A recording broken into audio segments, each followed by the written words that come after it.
Hi guys! Hello po mga kalingap. Ako nga pong inyong lingkod, Kalingap Kiel. Ayan, sa videong ito ay ating mapapanood yung actual video na nangyari kay Kalingap Mikoy. Grabe nga po yung pangyayari. Labis nga po yung ating pag-aalala kahit si Honey Krista ay nag-aalala sa ganitong kalagayan.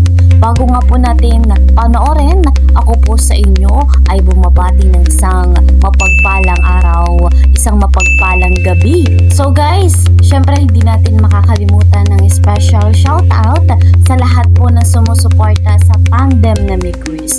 At dito po kay Madam Heneta Cagua, kay Madam Che Loyola, at kay Sir Ronnie Balilo. Ayan, special shoutout po sa inyong lahat.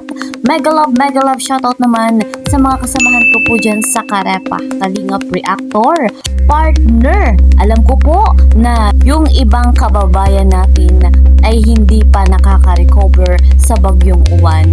Kagaya nga po ni Kalingap Mikoy, hindi na nga po natin ito patatagalin pa, ating saksihan yung kaganapan doon nga po sa tahanan ni Kalingap Mikoy at talagang grabe yung pinsala ng bagyong uwan. Ito nga po ay super typhoon. Eto guys, panoorin nga po natin ito.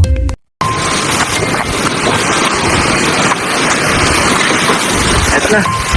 Naku, butas na.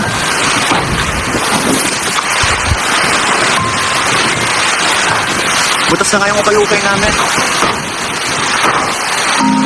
Naku, basa lahat ng mga damit nito. Opo.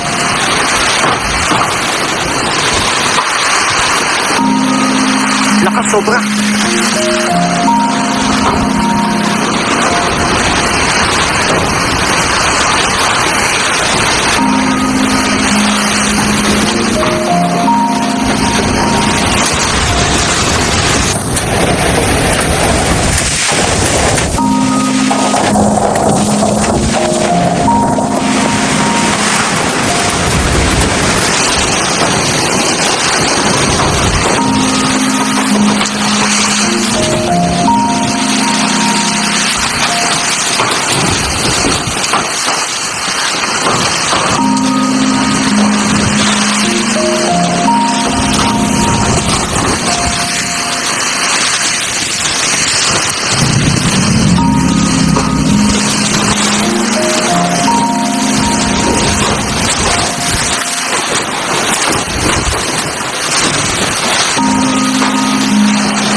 Bubuelo lang tayo, pero babalik na din tayo.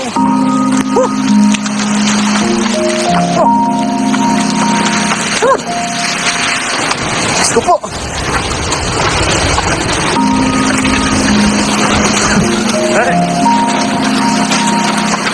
AJ, pasok!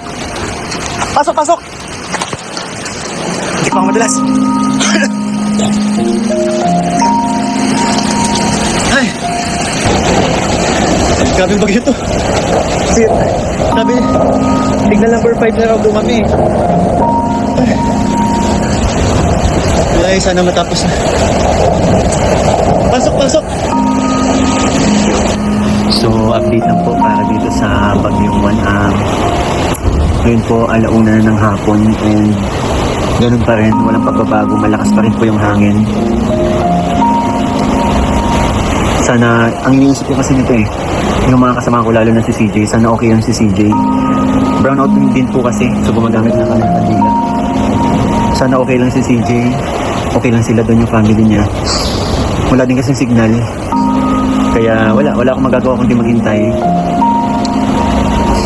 Nag-aalala lang ako, pati na rin sa mga beneficiaries ko, sana yung mga beneficiaries ko nasa malapit sa dagat, nakapag-evacuate. Kasi kagabi habang nagla-live kami ni Roy, may mga fake news. Nasabi lumihis na daw yung bagyo, pero pagkagising ko kaninang umaga, ganito na nga yung nangyari. Ang lakas, sobra. Signal number 5 na kami. Ito, ang dilim. Tsaka malulobat na rin ako Sana yun nga. Sana okay lang yung mga kaibigan natin, yung mga beneficiary, si CJ, okay lang. okay lang yung mga pamilya natin. Wala tayong ibang magagawa kundi maghintay. Maghintay na matapos to. At mag-pray. Mag-pray na sana walang mapano, walang mapasama. And yung mga kagamitan sana, butas na din kasi bubong namin. Ang dami ng tulo. Dito sa may bandang, bandang likuran, saka dito sa may bandang kusina.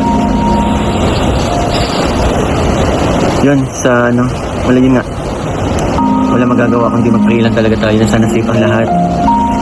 Na sana lumis na itong bagyo. Sana matapos na itong araw na to. So yun. Sana may battery pa tayo mamaya para for updates.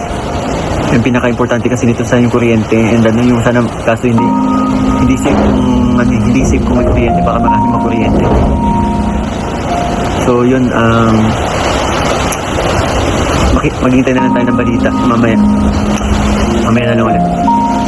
So update, may nalaglag na kahoy, putol na yung mga puno namin, and feeling ko butas na bubong namin kasi ito basang-basa ni Kisame, oh. Diyos ko po. And marami na rin mga nagliparang yero, lakas pa rin, walang pagbabago. May nalaglag na malaking kahoy.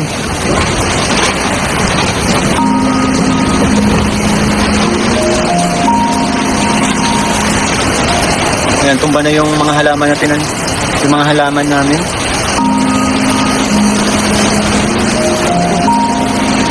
Tagal ko pa naman ilalagaan tong pine tree to.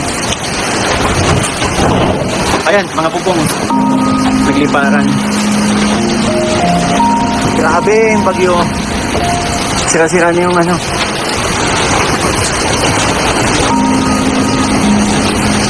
halaman tumba na.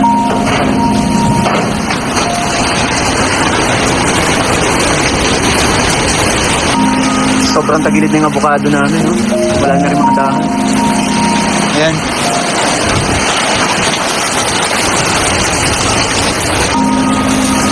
Ang problema, butas na. Grabing tulo, oh.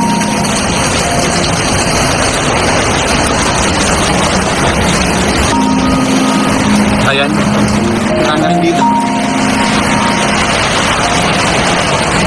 Tira na rin yung bubong nila ate doon. Oh.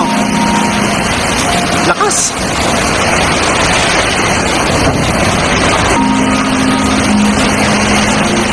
At patay kang bata ka. Nagilid na yung ilaw.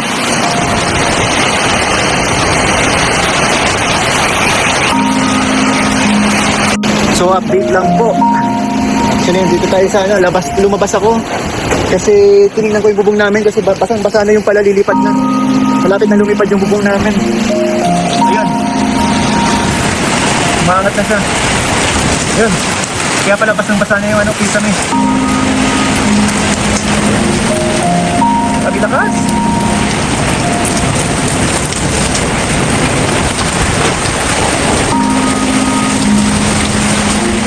Dami na nalaglagyero.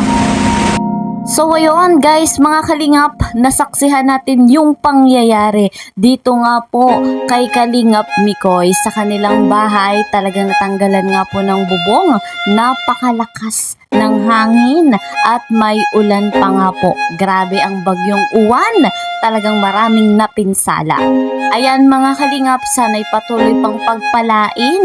Ito nga pong si Mikoy nang sa ganon ay may magamit siya para maipaayos niya yung kanyang bahay, yung kanilang bahay ni Mama Ellen. So guys, patuloy nga nating susuportahan si Kalingap Mikoy sa kanyang pagbablog, gayon din ang kanilang tandem na Mikoys. Patuloy nating suportahan sa pamamagitan ng panonood ng vlog. So kagabi nga po ay ipinalabas na ang part 20. Sa hindi pa nga po nakakapanood, pumunta lamang po kayo sa YouTube channel ni Kalingap Rob at ating i-marathon ang Love Team na Mikoys. Patuloy din nating susuportahan ang ama at ang ina ng Kalingap, Kuya Val Santos Matubang, Ate Edna Vlog. So guys, eto po muna ang ating update. See you po sa next video. Mag-iingat po kayo palagi. God bless everyone. God bless Team Kalingap. Bye-bye!